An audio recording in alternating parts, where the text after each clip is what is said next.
Hello everybody, I'm forecaster Dustin Staples. It's Saturday here as we go out and about on another weekend, another hot weekend once again, but it's going to be a doable weekend because we've got a nice, somewhat dry Sunday in the making for us. Today not so bad though, but of course Friday we did pretty all right. Highs in the upper 80s, low to mid 90s here. Some of these temperatures maybe a little bit cooler because you did see some showers yesterday for some of you, but I will say it's going to be another warm day ahead of us here for the next couple of days, and then we'll turn the attention to the tropics as well. Again, a few passing showers and storms, a hot and dry Sunday with a few more clouds later in the day, but most of the day should be good to go. And then again, the talk of the town will be Aaron as always. Quiet on the radar. Finally, a morning, there's no tracking showers of storms, maybe a little blip north of the Albemarle Sound. That's really about it. High pressure's in control. It's going to give things a little bit more of a breathable conditions, but again, this Gulf area pretty quiet right now for now. But temperatures outside, once again, mid 70s out the door, getting close to 80 degrees as we go out and about early on this Saturday.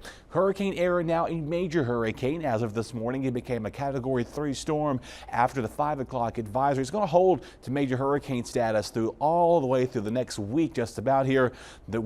Consensus is that this is going to continue to curve out to sea. Model guidance is helping us out with that.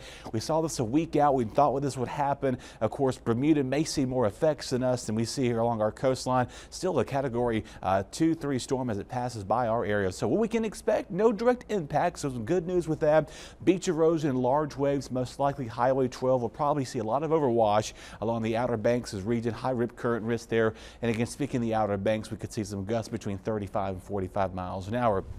Wave heights, if you're trying to do any offshore fishing or anything offshore, just do not bother going out there because these large waves will be anywhere between about 6 to 10 feet well off our shoreline. Of course, the higher the waves where that hurricane is. So, of course, by Thursday evening, the swells will start to slowly come down, even to Friday as well. We're going to be dealing with a few little rip current concerns out there at this time. Now, of course, this little area, what else is new, right? It's August. We're still tracking this little system off our coastline. Right now, this may not even develop, and it has no direct impacts, thankfully, with Aaron. Of course, the rest of the alphabet name storms F through J. August 29th, the F name. September 3rd, the G name. 9th, the H name. The 16th, and then the 22nd are I and J name storms. So the way things have been going this year, we're going to probably go past that because we keep going ahead of schedule with our climatology names with that. Peak season is right upon our doorstep, basically. And then again, they're still watching more development here over the deep Atlantic over the coming weeks. But right now, though, for us, we're going to see no tropical storms today. Of course, it's going to feel tropical out there. If you get on those downpours later on this afternoon,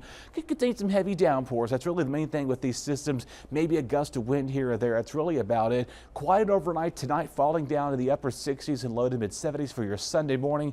That's really about it. Mostly sunny skies. There's some backdoor clouds coming into the north counties there. That's really about it, but we'll stay rain free. Finally, a weekend we can get out there and enjoy ourselves. Rainfall amounts really not much expected out of today. That's really about it here, about 1/4 of an inch or less. Winds, though, will continue to come out of that easterly component. That northeasterly breeze will move in here for the next several days, and then winds will start to come back out of the south and out southwest before they come back out of the northeast again about the end of the week due to that storm moving off our coastline. Humidity here, we may get again a low relaxing dip to tomorrow, and then again slowly kind of meandering in that miserable to slightly humid pattern as well. Rip currents today, probably the last nice weekend we're going to have for a little while anyway, especially for the next couple of weeks right now. Rip currents are low all the way from the Crystal Coast. Southern Outer Banks, a moderate risk of rip currents. We'll most likely see a high risk of rip currents get going as we go towards the middle of next week here. That rough surf will start to come about. Not much in the way of rain chances in our forecast. For the rest of us here, holding near 90 degrees as we go through at least Tuesday. And then again, we're watching for, Aaron will be bringing rough surf conditions at the end of the week there, just in time for the Watermelon Festival's highs hold in those low and mid 80s.